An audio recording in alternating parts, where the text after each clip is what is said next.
بسم اللہ الرحمن الرحیم۔ جی 8th کلاس، آج کی آپ کی ڈائری میں ایک مکالمہ بھی شامل ہے جو کہ دو ہم جماعت کے عنوان پر ہے۔ جیسا کہ آپ جانتے ہیں کہ مکالمہ لکھنے سے پہلے سب سے پہلے منظرنامہ لکھا جاتا ہے۔ منظرنامہ کیا ہے؟ دو ہم جماعت راہ چلتے ہوئے ایک دوسرے سے بات چیت کرتے ہیں۔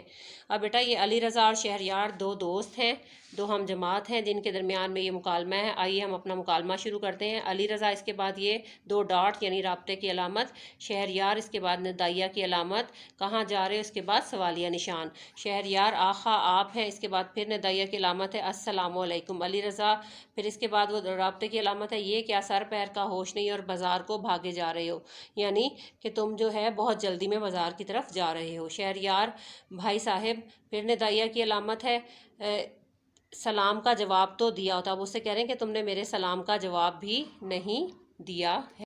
پھر علی رضا بیٹے اس کے سلام کا جواب دیتا ہے وعلیکم السلام، سچ مانو تمہیں دیکھ کر سلام کا جواب تک یاد نہ رہا۔ شہریار اور آپ بھی بے خودی میں بھاگ رہے ہو۔ علی رضا نہیں تو بے خودی کی کیا بات ہے؟ بے خودی اپنے آپ سے بیگانہ ہونا۔ انگریزی کتاب کا ترجمہ خریدنے جا رہا ہوں، انگریزی کمزور ہے نا میری۔ وہ کہتے ہیں کہ بے خودی کی کوئی بات نہیں، میں انگریزی کی کتاب کا ترجمہ خریدنے جا رہا ہوں کیونکہ میری انگریزی کمزور ہے۔ شہریار انگریزی ایسا مضمون نہیں جس کے متعلق پریشان ہونے کی ضرورت ہو۔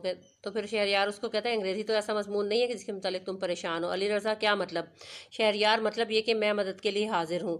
علی رضا شکریہ دوست، یہ تو بتاؤ تم کہاں جا رہے ہو؟ شہریار میں جا کہاں رہا ہوں، یہی حساب کا خلاصہ خریدنے کا ارادہ ہے۔ علی رضا حساب میں تمہاری مدد کر سکتا ہوں۔ تو وہ علی رضا شہریار سے کہتا ہے کہ تم حساب کا خلاصہ خریدنے جا رہے ہو، میں حساب میں تمہاری مدد کر سکتا ہوں۔ شہریار شکریہ، مگر یہ دونوں مضمون کیسے تیار ہوں گے اور ہم ایک دوسرے کی مدد کیوں کریں گے؟ علی رضا ہمارے گھر میں آ جایا کرو اور حساب کی مشق کر لیا کرو۔ علی رضا اسے کہتا ہے کہ میرے گھر آ جایا کرو اور حساب کی مشق کیا کرو۔ شہریار ٹھیک ہے، آئندہ ہم دونوں مل کر اسکول کا کام کیا کریں گے اور ایک دوسرے کی مدد سے اپنی کمی پوری کر لیا کریں گے۔ اب انہوں نے کیا فیصلہ کیا کہ آئندہ وہ دونوں مل کر اسکول کا کام کریں گے اور ایک دوسرے کی مدد سے اپنی کمی کو پورا کریں گے۔ اس کے بعد بیٹا آپ اختتامیہ لکھیں گے۔ دونوں اپنے اپنے گھر کی راہ لیتے ہیں۔